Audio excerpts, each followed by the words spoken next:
everybody. How you doing, Mr. President? I'm very good. We had a good time at the alfalfa dinner. We did well. I hope we did well, but it was very good. Tremendous people. So what's up?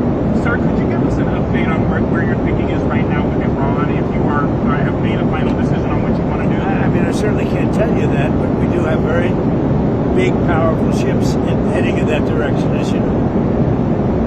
I can't tell you, Okay. but I hope they negotiate something that's acceptable. Saudi Arabia's defense minister reportedly said that if the U.S. backs off the strike, that will only embolden Iran. What's your reaction to that, sir? Some people think that, some people don't. You could make a negotiated deal that would be satisfactory with no nuclear weapons. They should do that, but I don't know that they will. But they are talking to us, seriously talking to us. What about it? President Bush. I did.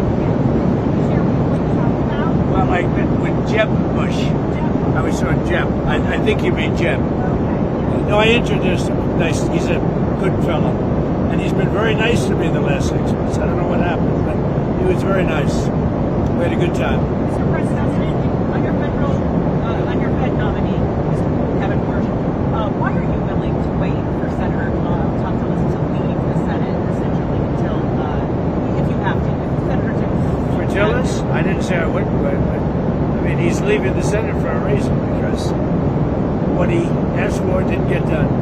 So it's one of those things. I think he may get Democrat votes, too. I think he's so good that he'll probably get Democrat votes. He should. He's very good. My choice, my Fed choice, should get Democrat votes. Do you have a sense of what he's going to do as far as interest rates are concerned? I hope he's going to lower them. I mean, if you watch him on television, because I watch interviews and statements, I hope he's going to lower them, but he's going to have to do what he wants to do. Did he tell you? Did he make any commitments? No commitments. I don't want to do that. I couldn't do that, I guess, if I wanted to. I didn't. I based it on quality. I mean, he's a very high quality person. He should have no trouble getting through. Mr. President, did you make the comment at the dinner about saying that you would sue Warsh? About what? About suing Warsh if he does not lower interest Yes, rates? it's a roast. It's a roast. It's a comedy now. So is it And I said, of course, it was all comedy. And the more serious note, you're suing the IRS. Can you talk a little bit about what it's like to be on both sides of a lawsuit? It's very interesting. I have another one where, I've virtually won the Mar-a-Lago break-in suit. And, I have to work out some kind of a settlement. I'm supposed to work out a settlement with myself. Because, when the FBI broke in, we sued. Before I was president, I sued. And obviously it was a very good suit. And I have that one, and I have to work out a settlement. Any instruction from Pam Bondi on how to handle that at all? Well, I think what we'll do is do something for charity. We're thinking about doing something for charity, where I'll give money to charity. We could make it a substantial amount. Nobody would care because it's going to go to numerous, very good charities. Sir, you guys have the truth today about Minneapolis and how you might not see federal authorities intervene. You asked On what? Secretary Note not to send in DHS in Democratic states. No, I let them ask us if they want help. They're always complaining. If you go in, they complain. They complain no matter what. We brought crime to the lowest point in the history of our country. 125 years, 1900. Think of it. Year. Think of that. 1900. Can you imagine? We have the lowest crime in the history of our country, despite the fact that our country was riddled with a lot of bad people from the Biden open border. But we've taken a lot of them out. We're at the lowest point in history. We have the least number of murders in the recorded history of our country. That's incredible. But honestly, the crime-ridden cities are all Democrat-run cities. And if they want help, they have to ask for it. Because if we go in, all they do is complain. But if they want help, they can ask for it. And they're going to need help. Los Angeles is an example. We went in, we solved it. The chief law enforcement officer in Los Angeles said they couldn't have done it without the federal government. A week later, he said they didn't need the federal government. So we don't want that. If they want help, they'll ask, but they have to say please.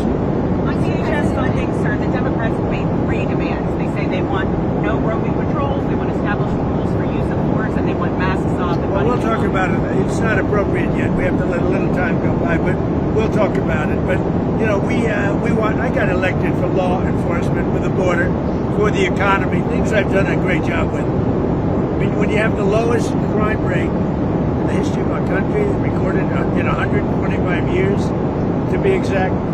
So I've fulfilled so much.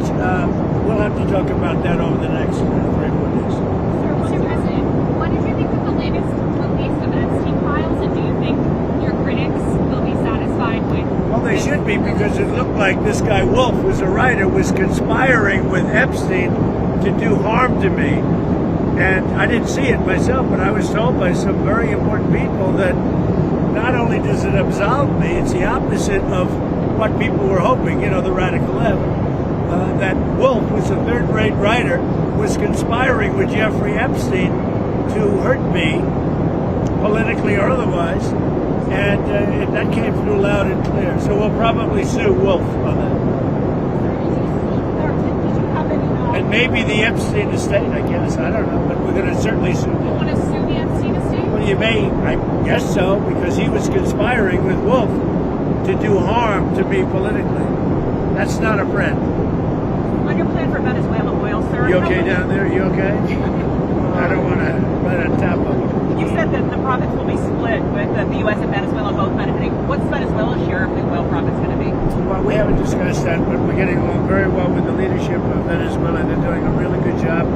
We're going to be selling a lot of oil, and we'll take some, and they'll take a lot, and they're going to do very well. They're going to make more money than they've ever made, and it's going to be beneficial to us. We're going to really, I think Venezuela is really going to turn around. You know, I opened up the airspace over Venezuela, so that now people from Venezuela came from Venezuela here. They're going to be able to go back for the first time, go back to Venezuela and stay perhaps, or go back and see their relatives, go for a short period of time. Sir, do you think China's going to get their money back for all the money they lent to Venezuela for I don't oil? know. I don't know anything about that, but I'll tell you what, China is welcome to come in and would make a great deal in oil. You know, we welcome China. We've already made a deal. India's coming in, and they're going to be buying Venezuelan oil as opposed to buying it from Iran. So we've already made that deal, the concept of the deal. But China's welcome to come in and buy oil. On Venezuela, do you think that Machado should be able to return to Venezuela? I'd love to be able to do something with it, and maybe putting the sides together, doing something. I think she's a very fine person. Do you think she'll be But I think I have to say at the same time, the current leadership is doing a very good job. Did you have any knowledge of the arrest of Don Lemon before it happened? Did you have any conversation? No, I don't know anything about the Don Lemon thing, but he's a sleazebag. Everyone's known that. He's a washed-up. Probably, from his standpoint, the best thing that could happen to him. He's getting, you know, he had no viewers. He was a failure. He was a failed host, and now he's in the news. I didn't know anything about it. So what's your response to Claudia Sheinbaum's warning that the embargo or the restriction on Cuban oil to Cuba could cause a humanitarian crisis there? Well, it doesn't have to be humanitarian crisis. I think they probably would come to us and want to make a deal. So Cuba would be free again. They'll come to us, they'll make a deal, but Cuba really has got a problem. You know, they have a problem. I know so many people from Cuba, but we have a lot of people in the United States right now that would love to go back to Cuba, and we'd like to work that out. What do you want to see from Cuba? I mean, what do you need to see to make that We'll kind work of a deal? deal. I think we're going to work a deal with Cuba. I think, you know, we'll be kind. We have a situation that's very bad for Cuba. They have no money. They have no oil. Venezuela, they live off Venezuelan money and oil, and none of that's coming now. And then the president of Mexico, President Sheinbaum, was very good. I said, look, we don't want you sending oil there. And she's not sending oil. Mr. President, on your plans for Washington, D.C., sir, the Washington Post reported that you're considering an arch that's 250 feet high. Can you talk a little bit about that and address Yeah. critics who say that might be a little bit too large for the space? We're considering an arc. It's like the Arc de Triomphe in Paris. So for 200 years they wanted to build an ark. There are 57 cities throughout the world that have them. We're the only major city, Washington, D.C., that doesn't. The circle prior to the bridge, the Arlington Bridge, has been waiting for hundreds of years to have this done. In fact, there are 4 Eagles that got built. But it was interrupted by a thing called the Civil War. And so it never got built. Then they almost built something in 1902, but it never happened. So we have an unbelievable ark that I think will be the most beautiful in the world being built there. It's going to be built there. It's 250 feet. I don't know what the height is. It's just appropriate for the site. We're setting up a committee, and the committee's going to be going over it, but it'll be substantial. I'd like it to be the biggest one of all. We're the biggest, most powerful nation. I'd like it to be the biggest one. And to all of this charity. It's a very exciting job, actually. They've been waiting for many years, just like the ballroom. For 150 years, they've wanted a ballroom. Now we're going to put up the most beautiful ballroom anywhere in the world, as far as I'm concerned. And I could have built a much bigger one. I didn't want to do that. I wanted to be in keeping with. I didn't want it to be taller than the White House, etc. So I wanted it to be in keeping. But it's a really beautiful building, done by some of the best architects in the world. The ballroom, likewise the Ark. I think it's going to be great. We're just setting up a committee now for the Ark. Could the money from the lawsuit that you may settle with yourself go towards paying for that arch or for the Well, we hadn't thought of it, but we're going to probably, it's sort of a strange position because I have a lawsuit, like the break-in of Mar-a-Lago, and I pay myself. That somehow will never look good.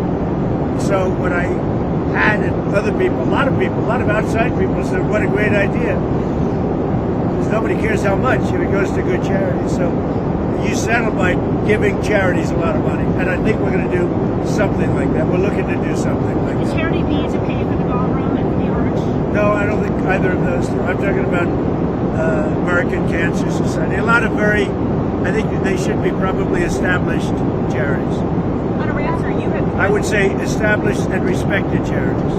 on a answer, you had threatened those secondary tariffs on countries doing business with Iran. We haven't seen those yet. What are you holding off on? Well, we're going to see. Look, we have a lot of things happening right now with Iran. We have a tremendous fleet going in that direction, and they're talking to us. So a lot of things could happen. And the Canada tariffs, sir, that you talked about, are those coming? Well, that was on the airplanes. You're talking about No, about the China deal that they did. Oh, well, if they do a deal with China, yeah, we'll do something very substantial.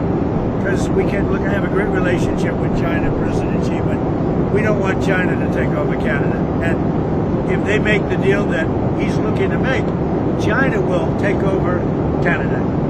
And the first thing they're going to do, end ice hockey. So speaking of China, sir, there was a military purge in that country a week ago. What do you make of that? Well, as far as you're talking about China? Yeah, As far as I'm concerned, there's one boss in China, that's President Xi. That's the person I'm dealing with. are there any concerns about stability or No, I think President Xi is the boss. I watch it very closely, and he's highly respected in China. He's the boss. Can I come back to Cuba for 1 second? Who exactly are you negotiating with on the island? Who's the government representative are you speaking with? Where? In Cuba. Who are you speaking with? We're starting to talk to Cuba. Yeah, we're starting. Can you tell us who it Look, is? they need help on a humanitarian basis, and we're starting to talk to Cuba. Don't forget, a lot of people that live in our country are treated very badly by Cuba. And we want them to be, they all voted for me, and we want them to be treated well. We'd like to be able to have them go back to home to their country, which they haven't seen their family, their country for many, many decades. So we'll work that, I'll be able to work that out, yes. Do you have any update on what's happening with Greenland negotiations? Have you been in contact with Presidents Macron, Starmer, some of those European Are leaders? you talking about on Greenland? Yes. On Greenland? Yeah. We have started a negotiation, and I think it's pretty well agreed to. I mean, they want us to do it.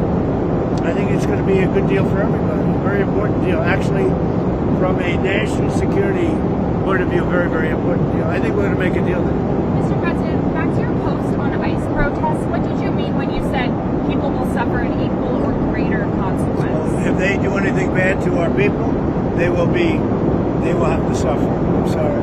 If they start spitting in people's faces, punching our people, punching our soldiers, our patriots, they will get taken care of in at least an equal way. They're not going to do that. Like, you see it, the way they treat our people. And I said, you're allowed, if somebody does that, you can do something back. You're not going to stand there and take it. If somebody spits in your face, that will not be a pleasant thing for the person that spits. We're not letting people spit in our soldiers' face as they stand at attention and they're not allowed to do anything. If they throw bricks at a car, at one of our vehicles, and are very expensive vehicles, they're going to be met with very, very serious force. Sir, do you think it's good having lots of cameras on these kinds of incidents between law enforcement and the people? I think it would help law enforcement, but I'd have to talk to them. I'm going to be talking to them tomorrow. Actually, I think it would help law enforcement. That works both ways. But I think overall, I think it's 80% in favor of law enforcement. Who are you talking to tomorrow on law enforcement? A lot of people. Well, I'm speaking to Christian, I'm speaking to Tom Logan, a lot of people. We have it in good shape. And, Minnesota crime is way down because of what we've done. We've taken out thousands of criminals. What we want in Minnesota, we want them to open their jails and give us their criminals, and we're gone. That's all we want. And they're going to have to do it. How are you feeling about Secretary Noakes handling the matters in the last Well, week? she's did great. I mean, we have a close border.